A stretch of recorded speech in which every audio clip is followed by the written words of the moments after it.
우리가 인생을 살아가면서 지금 이렇게 땅이 쭉 있는 토대 위에서 살잖아요. 그렇죠? 그런데 이 토대 위에서 사는데 예를 들어서 요 기둥이 있어요. 그렇죠? 거기 이제 앞에 있는 그림 보시면 이게 터닝 포인트예요. 이 세 가지 기둥이. 이 세 개의 기둥이 터닝 포인트인데 사회초년생 되시면서 언제 일하셨어요? 소득이 발생할 때부터가 이 터닝이에요. 그리고 이게 뭐냐? 은퇴예요. 은퇴 언제 할 거예요? 네, 뭐 60세, 65세, 뭐 돈이 없으면 70세, 80세 하겠죠.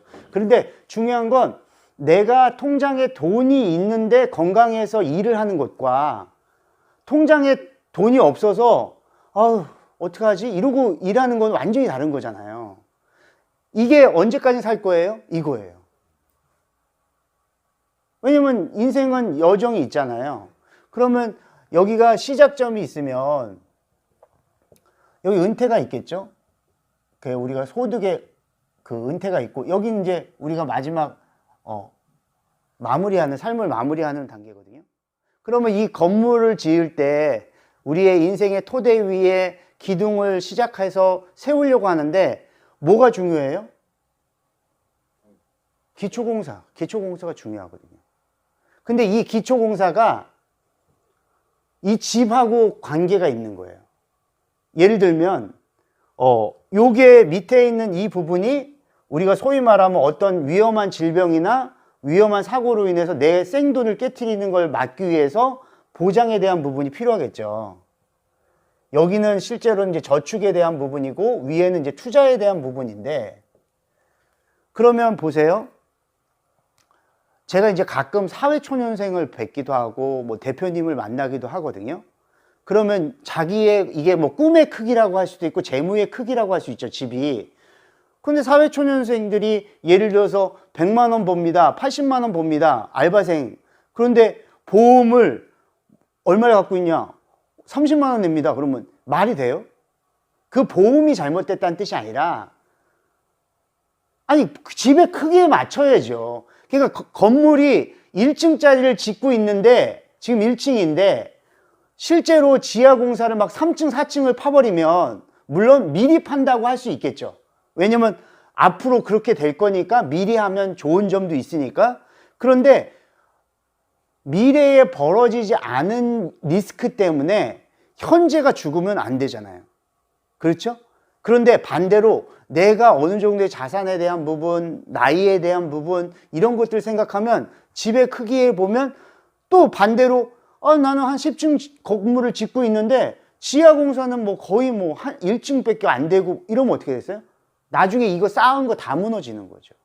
그래서 그 부분에 대한 부분, 그 투자도 금융투자, 부동산 투자에 대한 부분을 말씀드리는데, 그러면 우리가 지하공사를 할 때 우선순위가 있는 거예요. 그게 뭐냐면 첫 번째가 여기 비례보상이에요. 나중에 이제 어쨌든 뭐 부모님의 보험을 보시거나 본인 보험을 보더라도 이런 구분을 가지셔야 돼요. 쓸데없이 뭐 가성비 떨어지는 거 많이 가입하지 마시고, 여기는 정액보상, 중복보상이라고도 해요. 예.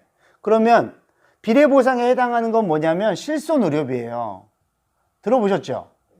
예. 실손의료비가 뭐냐? 병원비의 대부분을 해주는 거. 90%, 뭐 2009년 10월 이전에는 100%, 자기 부담금 뭐 5,000원짜리도 있고요. 그리고 우리가 이 비례보상이라는 단어를 이해하세요? 비례보상은 뭐냐면 내가 많이 가입해도 안 주는 거예요. 실제로 손해된 것에 대해서 비례로 보상을 해준다는 뜻이에요. 그러니까 많이 가입할 필요도 없고 많이도 가입 못해요, 지금은. 정액보상은 뭐냐면 정해진 액수를, 이걸 뭐 다른 말로 하면 중복보상이에요. 그러면 예를 들어서 많이 가입하면 많이 줘요? 그런 일이 있으면, 예. 이해가죠? 예. 그래서 비례보상에 해당하는 거는 실손의료비, 그리고 우리 운전자 보험. 우리 자동차 사게 되면 자동차 보험 들잖아요. 근데 그거는 이제 민사적인 문제를 해결해 주거든요. 배상에 대한 부분. 근데 운전자 보험은 형사적인 문제, 뭐 벌금이라든가 변호사 선임 비용이라든가 자동차 처리 비용 이런 것들이거든요. 이런 게 얼만데 보험료가 이거 10,000원도 안 돼요. 네.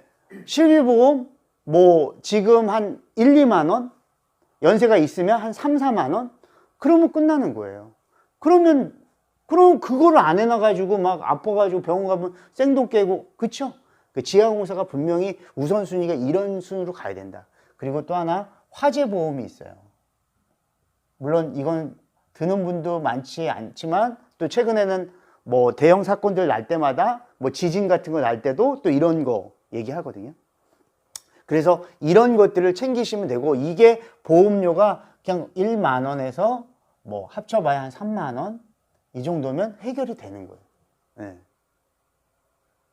이게 어떻게 보면 보험을 드는 우선순위인 거예요.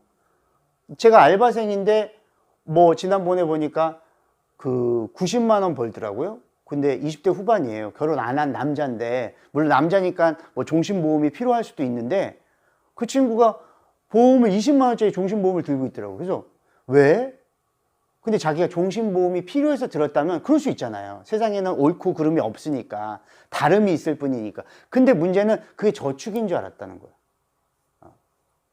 아는 사람이었는데. 그래서 그런 게 문제라는 거예요. 그럼 정액보상에서 소위 말하면 우리가 돈 많이 들어가는 거가 핵심이잖아요. 그게 뭘까요? 그렇죠. 그게 이제 중대한 질병인 거예요. 왜 중대하냐? 죽을 확률이 높기 때문에. 또 하나는 걸리면 돈이 많이 들어가니까. 그게 3대 진단비가 있어요. 그게 뭐냐면 아까 말한 것처럼 암. 우리나라 부동의 사망률 1위는 암이죠. 65세 이상은 3분의 1이 뭐 한 34% 정도가 암에 걸리니까. 그러니까 누구나 이제 그거에 대한 대비는 다 하시는 거예요. 부모님도 마찬가지고. 그 다음에 2위가 뭔지 아세요? 사망률? 이 심장이에요. 심혈관. 그 다음에 세 번째 뇌. 이게 3대 진단이에요. 그래서 이렇게 3대 진단을 준비하셔야 된다. 왜? 돈이 많이 들어가니까. 이거의 각각의 항목들은 나중에 또 설명을 드릴 거고요. 그 다음에 우선순위라고 보면 후유장애가 있어요. 생명보험사에는 없지만 손해보험사에 있는 고도 후유장애 이런 것도 있거든요. 그러니까 받을 확률이 적은 거죠. 예를 들어서 암 얘기하실 때 이런 얘기 하거든요. 내가 돈 10,000원을 갖고 그 주말에 뭐 비행기나 대중교통을 통해서 사망하면 1억을 줘 하고 그 10,000원짜리 보험을 드는 게 나은 건지, 아니면 10,000원으로 암진단비 1,000만 원을 준비하는 게 나은 건지는 본인의 선택이지만 어떤 게 나을 것 같아요? 어쨌든 보험은 확률과 통계잖아요. 주말에 휴일날 꼭 그것도 대중교통을 이용해서 사고가 나서 죽어서 1억이라는 돈이 큰 돈일 수는 있지만 그걸 보장을 뭐 준비하는 게 나쁘다는 뜻이 아니라 어쨌든 우선순위가 있는 거죠. 확률에 대한 부분. 고도후유장애도 마찬가지예요. 나쁘다는 게 아니라 고도후유장애 그러한 보장은 받기가 희박하잖아요. 그래서 3%부터 주는, 지금 오늘 쓴 거 나중에 네이버에 다 검색해 보세요. 그러면 질병후유장애라는 게 있거든요. 3%부터 주는 이런 것들은 중복보상해주고 반복보상해줘서 가성비가 되게 뛰어나요. 그래서 80세 만기로 만약에 3,000만 원 정도 준비하는데 보험료가 10,000원? 2만 원? 이 정도면 돼요. 또 하나는 수술, 입원, 돈이 더 있다면, 원한다면, 여기서 실손해서 수술하고 입원하면 돈 주잖아요. 예, 줘요. 그런데 지금은 뭐 입원했을 때 뭐 비급여냐 급여냐에 따라서 90% 80% 이렇게 차등이 있잖아요. 그러면 실제로 얘는 뭐예요? 정해진 금액을 주죠. 그러면 실비도 나오고 얘도 나오는 거예요. 그러면 내가 어떨 때는 병원비보다 보험금이 더 많이 받으실 수 있는 거죠. 또 하나는 우리 이제 연세 드시면 최근에 뭐 한국경제TV에서도 이제 많이들 다루는 게 뭐냐면 간병이에요. 간병, 치매. 그럼 이 보험이 잘못됐냐, 좋냐, 나쁘냐가 아니라 이런 것들을 대비해 놔야 되구나. 왜냐면 의료실비에서는 간병비가 안 나오거든요. 그럼 누가 뒷바라지예요? 뭐 아들이 효자니까 하면 되겠죠. 그럼 나는 그럴 수 있는 거죠. 그리고 여기 밑에는 사망에 대한 부분이에요. 사망보장.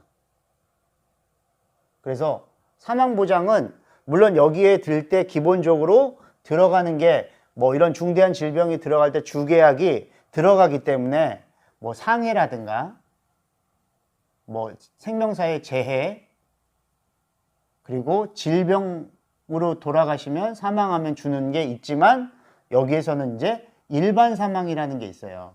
어떠한 경우에도 주는 사망에 대한 이런 것들은 보통은 이제 결혼할 때쯤이나 가장이 책임 기간이 있으니까. 왜냐면 돈을 300만 원 벌어다 주는 가장이 있는데 그거 벌어다 줘도 힘든데 그 벌어다 주는 사람이 아예 없어져 버리면 제가 이제 이남 삼녀 중에 막내라고 했잖아요. 저희 이제 셋째 누나가 이제 그런 일이 한 번 있었어요. 매형이 그 돌아가시는 바람에 엄청나게 고생을 했죠.